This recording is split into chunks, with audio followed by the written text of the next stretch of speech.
yang mengatur seluruh kehidupan kami. Khususnya syukur ini kami panjatkan kepada-Mu. Alhamdulillah atas perkenan-Mu kami dapat menjalankan kewajiban kami sholat isya dan berjamaah bersama dengan Rasulullah.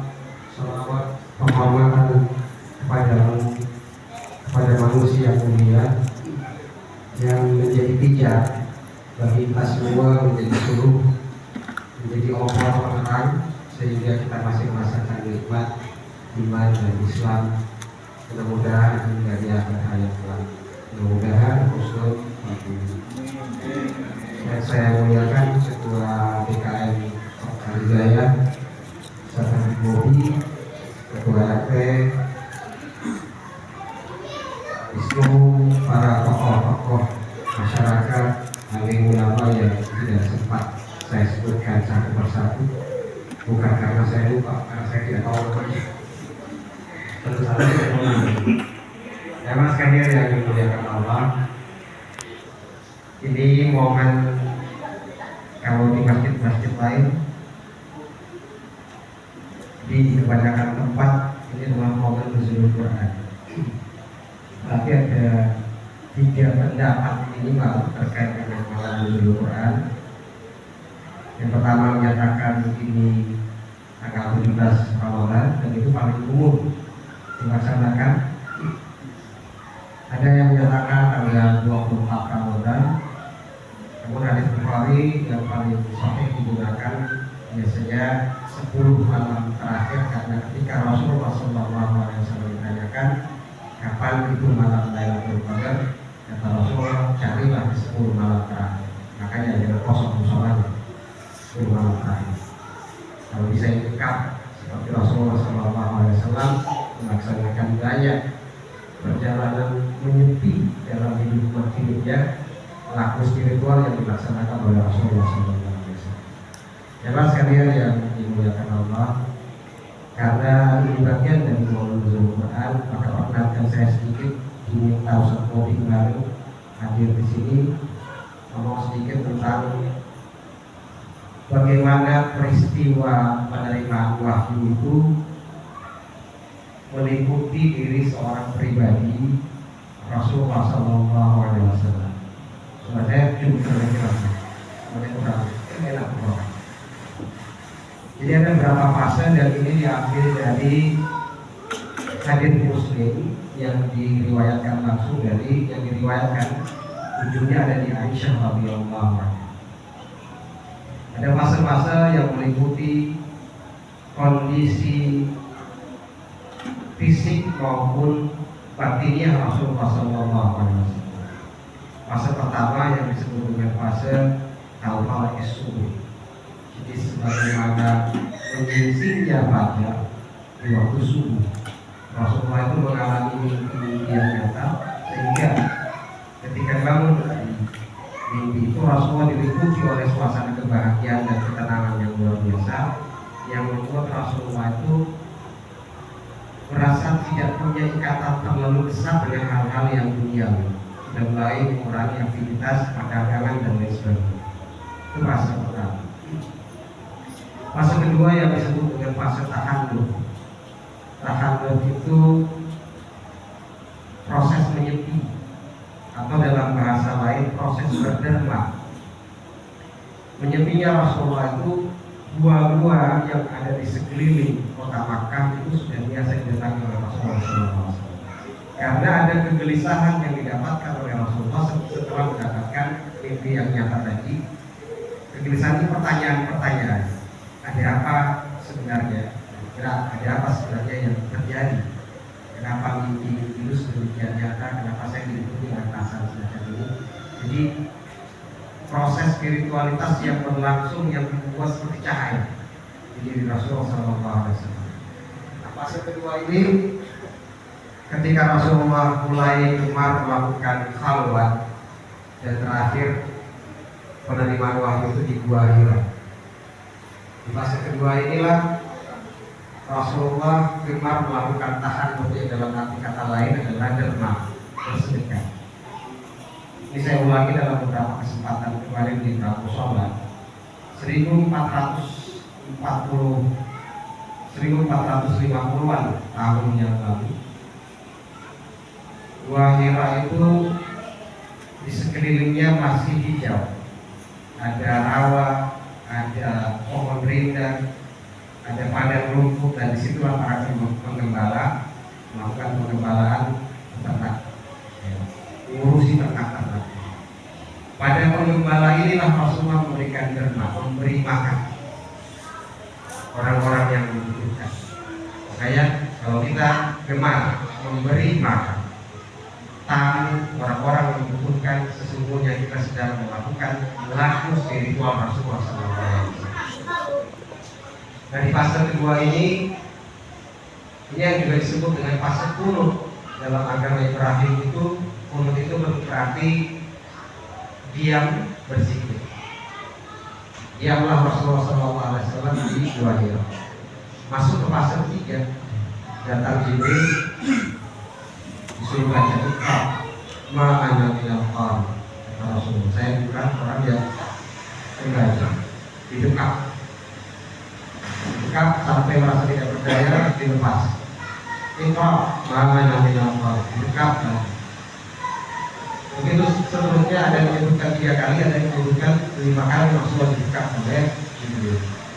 Sampai Iqra bismi rabbikal ladzi khalaq khalaqal insana min 'alaq.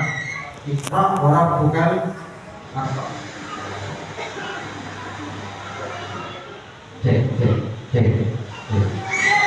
Jadi di fase itu ini akan masuk ke fase yang berikutnya. Pulanglah Rasulullah SAW ke Khadijah binti Khuwailid.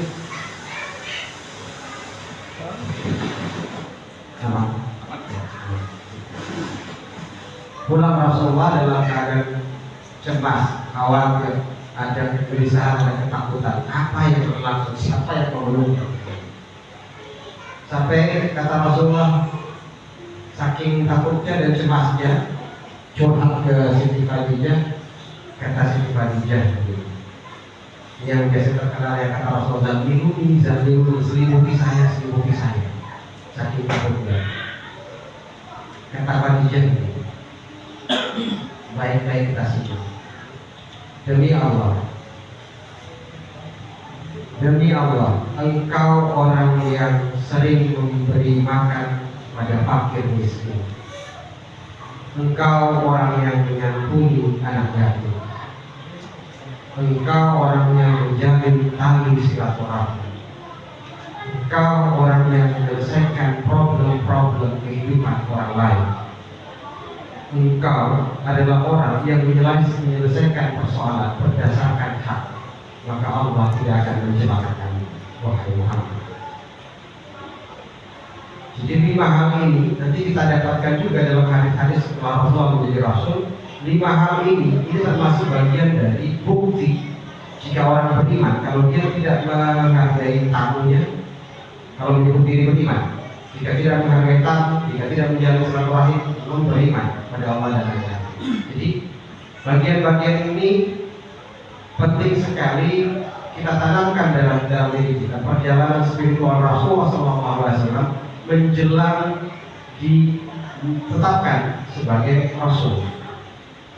Jadi sebuah laku memberi makan fakir miskin, menyantuni anak yatim, menjalin silaturahim, menyelesaikan persoalan orang lain, dan menyelesaikan persoalan berdasarkan sesuatu yang hak. Karena sekalian yang dimuliakan Allah, dan karena itu laku inilah yang harus kita tingkatkan. Insya Allah bala kita akan bilang kalau kita betul-betul memiliki laku yang seperti Rasulullah SAW contohkan. Bukankah Rasulullah Rasul teladan yang paling baik? Memang sekalian yang dimuliakan Allah, fase berikutnya adalah ketika Rasulullah dibawa oleh Khadijah istri beliau kepada saudara jauh, sepupu jauh dari Khadijah. Masih ada yang ingat Waraqah bin Naufal. Waraqah ini seorang Nasrani yang biasa menuliskan kitab Injil, menerjemahkannya dalam bahasa Ibrani ke bahasa Arab. Apa kata Waraqah setelah diceritakan peristiwa-peristiwa yang dialami oleh Rasulullah? Kata Waraqah, ini adalah kabar yang telah disampaikan Allah pada Musa. Maka jika saya berumur panjang dan saya masih sehat, saya akan menyokong perjuanganmu ketika kau mengusir. Jika saya kata saya akan menemanimu ketika kau mengusir. Rasulullah bertanya, apakah saya akan diusir? Kata Allah, tidak ada satu orang pun yang membawa ajaran sepertimu yang hak semacam ini kecuali dia dipenuhi oleh kaum sendiri. Dan karena itu mudah-mudahan saya sehat dan berumur panjang, saya akan menyokong perjuangan. Jangan kalian yang dimuliakan. Benar saja kita belum tentu disukai, apalagi kalau salah. Jangankan kita, Rasulullah memiliki banyak orang yang tidak suka ngurus musola, ngurus masjid, ngurus hal yang berkaitan dengan umat. Pasti ada banyak hal ketidakpuasan dan lain sebagainya. Maka ingat kata Waraqah tadi, saya akan menemanimu ketika kau mengusir. Artinya ada banyak sekali problem-problem yang kompleks di sekitar dakwah. Dan karena itu tetaplah tegak berdiri untuk mengurusi masalah ini. Dan itu bagian dari jihad kita semua yang mengurusi rumah Allah. Oleh karena itu jemaah sekalian dimuliakan Allah, maka makmurkan musola, makmurkan masjidnya. Jika ada kegiatan di Masjid Al-Munawwarah, jangan tinggalkan kegiatan di sini. Selesaikan kegiatan di sini, baru kita ngumpul rame-rame silaturahmi. Seperti nanti malam ini, di sana ada nuzul Quran, kita rame-rame dari 350 bakso di 350 porsi, bukan 350 putih. Gak cukup dan dipertimbangkan jamaah. Ada 350 porsi sudah disiapkan di sana. Saya sampaikan, sebelum nanya saya, kesempatan belum dulu baru silakan ke Munawwarah. Tidak, saya bilang, insya Allah santai. Tetap hidup aktivitas kita di musola, kita hidupkan juga silaturahim di masjid di mana orang berkumpul. Karena musola maupun masjid harus menjadi ruang yang aman, harus menjadi ruang berkumpul yang aman. Ingat ayat yang saya bacakan tadi, wa in ja'alnal baita mathabatan lin-nasi wa amna. Ketika kami jadikan Ka'bah sebagai tempat berkumpulnya umat manusia dan tempat yang aman bagi manusia. Wa in ja'alnal baita mathabatan lin-nasi wa amna wattakhidhu min maqami Ibrahim musalla. Jadikan tapak Ibrahim itu sebagai mushola, tempat sujud. Dan diperintahkan kepada Ibrahim dan Ismail, "Antahhira baitiya lit-tha'ifin wal 'akifin wa ruk'is sujud." Jadi jadikanlah tempat ini sebagai tempat untuk tawaf, tempat untuk ruku dan sujud, tempat untuk wukuf atau iktikaf dan lain sebagainya. Karena itu adalah ruang yang aman. Maka masjid, musola harus menjadi ruang yang aman bagi siapapun, ruang dari aman rasa lapar, ruang dari aman persoalan-persoalan hutang piutang, ruang yang aman bagi persoalan-persoalan kalau curhat. Misalnya lagi berantem suami istri, datang ke musola biar semua diselesaikan. Bisa bertambah pun nggak ada masalahnya. Jadi itu konsep yang sudah ditanamkan, itu ajaran Allah Subhanahu wa Ta'ala yang diturunkan kepada Ibrahim hingga Muhammad. Jadikan rumah Allah itu tempat berkumpul di mana kita membicarakan persoalan sehari-hari dan tempat yang aman bagi setiap persoalan kita yang kompleks. Jangan saya yang dimuliakan Allah, saya balik ke cerita yang tadi. Setelah pulang dari Waraqah, ada masa fatrah, masa di mana Rasulullah mengalami kegamangan karena tidak ada wahyu yang turun. Kalau dalam sejarah disebutkan 2 minggu atau 2 bulan tidak ada wahyu turun. Itu bisa. Bahkan disampaikan Rasulullah seperti orang yang putus asa, kadang-kadang seperti orang yang ingin terjun dan sedih. saking gelisahnya, seperti orang yang ditinggalkan oleh sang kekasih. Baru muncul ayat yang firman yang kedua di surat surat apa? Mana? Surat apa? Al-Mudaththir. Ya ayyuhal mudaththir, wahai orang yang berselimut, qum fa'anzir, bangkitlah dan berilah peringatan. Itu baru Rasulullah mendapatkan ketenangan. Itu semacam proses memparipurnakan nubuwah bahwa beliau adalah Rasulullah SAW. Kapan itu berlaku?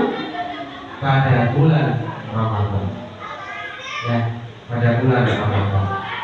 Karena itu kita beruntung masih dipertemukan dengan Ramadan ini. Mudah-mudahan ini bukan Ramadan kita yang terakhir, tapi mudah-mudahan ini Ramadan yang terbaik.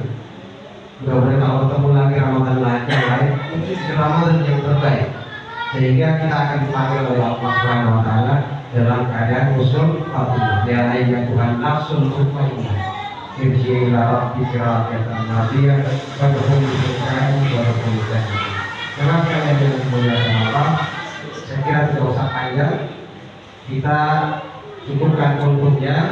Tapi ingat sekali lagi, semua proses yang dialami oleh Rasulullah SAW adalah proses yang betul-betul manusiawi. Musa sudah menjadi nabi. Tidak ada satupun kitab sejarah, kitab firman Allah, baik itu Taurat maupun Injil, yang menjelaskan secara detail proses-proses diangkatnya seorang nabi. Musa itu langsung jadi nabi. Isa masih usia bayi sudah ngomong dengan manusia, sudah langsung diangkat jadi nabi. Qala inni abdullahi ataniyal kitab wa ja'alani nabiyya. Dikasih kitab, diangkat langsung jadi nabi. Rasulullah itu ada proses yang manusiawi. Kenapa? Karena kita mesti mencontoh semua proses yang manusiawi. Rasulullah bukanlah orang yang terlepas dari konteks atau momentum kemanusiaan, dan karena itu sesungguhnya beliau bisa kita ikuti teladannya.